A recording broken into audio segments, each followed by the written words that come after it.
My name is Brianna and, sorry, my phone's getting a notification. It's from my data analytics team teacher. I guess since you're here with me, I might as well just read it out loud, right? Here we go. I am enlisting teammates for our data analytics team freshman contest. I thought it best I start with you. I will be putting you in charge of this project as a lead analyst. It is quite difficult for students to earn any positions of leadership as early as freshman year, so this is a great opportunity for you. This email was sent in the first quarter of my freshman year, and this email completely changed my high school career for the better. This email started me on a journey on how to lead by creating my own definition of leadership. But first you're probably wondering, whatever happened to this email? So, I love math, so I eagerly answered, I am honored to be in charge of this project as lead analyst. This is such an incredible opportunity, and I'm truly thankful for everything you have done. As soon as I hit send, the thought hit me, a lead analyst. That means I'm the head of the team. I'm a leader, but what am I gonna do? How do I lead? I don't really know, I'm a freshman. So I first decided to consult Google. It does have all the answers, right? The Merriam-Webster Dictionary defines leadership as the office or position of a leader. What a great definition, defining the word with the word itself. It's like if I ask someone, what's a circle? And they're like, a circular shape. Great definition, so helpful. So I was like, okay, well, what's the definition of a leader? And the Merriam-Webster Dictionary told me that a leader is someone who leads. Again, what a wonderful definition, so efficient. So I was like, okay, Merriam-Webster Dictionary, what does to lead mean? And well, this time, I kind of got an answer. To lead means to guide on a way, to direct, and to serve as a channel. So we're getting somewhere, but this definition still doesn't really answer my questions. How do I know I'm on the right way? How do I direct people? How do I serve as the medium? I realized through all of my research that I was kind of on my own in figuring out leadership. Sure, there were outlines and websites and definitions out there, but they weren't detailed enough for me, and they were all different. For this freshman data team, I walked in just staying true to myself. And through this, I learned how to be a leader.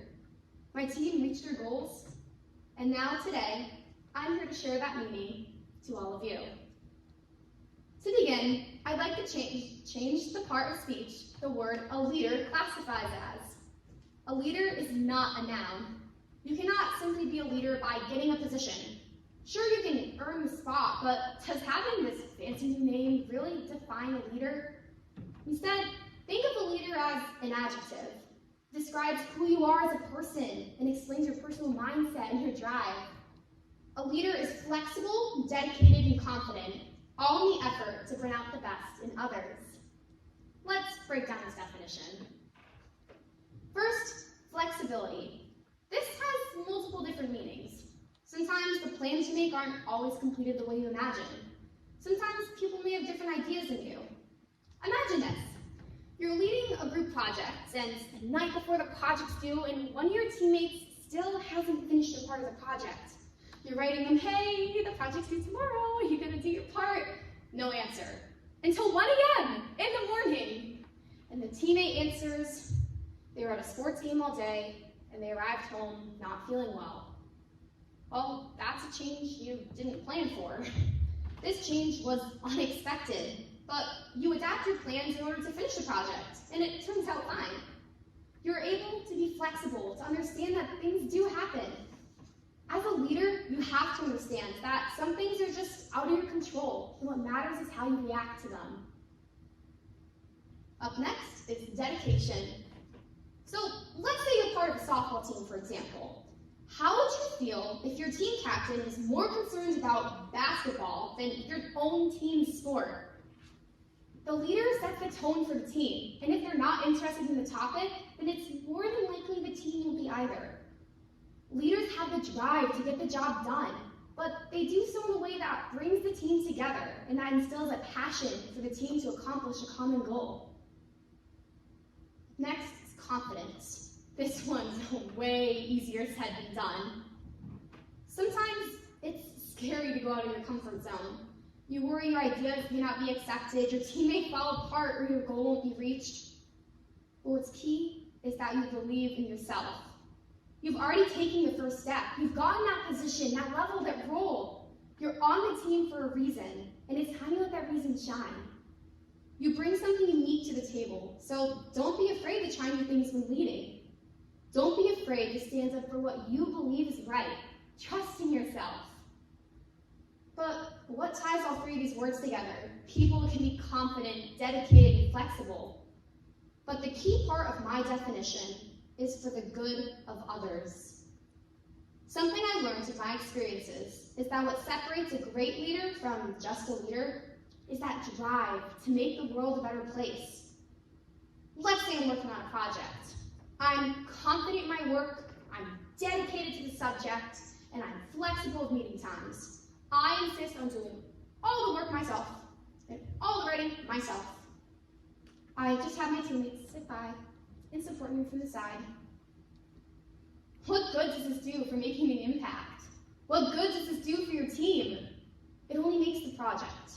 It doesn't make the team, the passion, the strength. It doesn't make the life behind the project, the ideas. I am a true leader when I inspire others to work for the good of the world around them. The unseen work of leaders is sacrifice. Sometimes that means putting in the extra effort to pull everything together. Sometimes that means giving others opportunities to find their own enthusiasm for the project, the goal. Sometimes that means putting your teammates in the spotlight and taking a step back. All in all, that final key to leadership is working to ensure everyone, teammates and including yourself, all reach that finish line. So what is a leader? A leader is flexible, determined, dedicated, and confident, all in the effort to bring out the best in others. Being a leader does not mean you're the best of the best. It doesn't mean you have a fancy new position. It's not something to show off. It means being unafraid to change the world for the better. And I implore you to explore how you can be that change, because each and every one of you is a leader, whether you've realized it or not. You don't have to be a class officer, a sports captain, or roll of a fancy name. You just need passion about something out there in the world that you think you can change for the better. You just need a drive to help others find a light, to turn them on a path to reaching their goals. And the way to do that, well, it's different for everyone, but it can't hurt to start by being flexible, dedicated, and confident, all to bring out the best in others. Leadership is not what we are, but who we are, and how we can improve the world around us. Thank you.